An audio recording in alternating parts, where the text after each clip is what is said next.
रेवेनवुड हवेली और पागल पेंटिंग। रेवेनवुड हवेली की एक अजीब परंपरा थी। हर साल गांव का कोई ना कोई बहादुर इंसान वहां रात बिताने जाता और सुबह होते ही इतना डर जाता कि महीनों तक किसी से बात नहीं करता।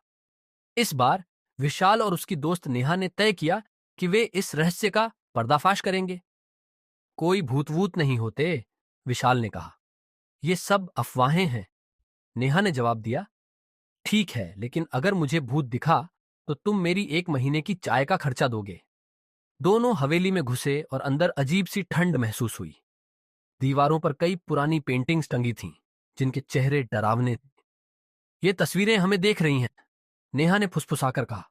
तभी एक पेंटिंग की आंखें झपक गईं। मैंने देखा, इसने पलकें झपकीं, नेहा चिल्लाई। विशाल हंसा। शायद तुमने ज्यादा चाय पी ली है।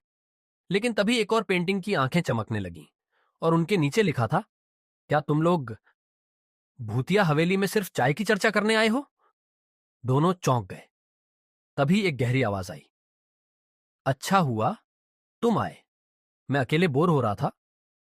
विशाल की हिम्मत जवाब देने लगी, लेकिन फिर उसने हिम्मत जुटाकर कहा, "क- कौन हो तुम?" आवाज आई। मैं इस हवेली का सबसे पुराना रहवासी, दुखी दादा। नेहा ने पूछा, आप भूत हैं? नहीं, मैं सिर्फ एक पेंटिंग में फंसा इंसान हूं। तुम्हें भी कैद कर सकता हूं। दोनों घबरा गए और भागने लगे, लेकिन दरवाजा खुद ब खुद बंद हो गया। अचानक नेहा को एहसास हुआ कि पेंटिंग में एक कोना फटा हुआ था। उसने जल्दी से उसे फाड़ दिया और अंदर से एक बुढ़िया की तस्वीर निकल आई, जिस पर लिखा था, दादी का बदला। विशाल और नेहा को समझ में नहीं आया कि वे डरें या हंसें, लेकिन जैसे ही उन्होंने दरवाजा खोला, हवेली से भाग निकले।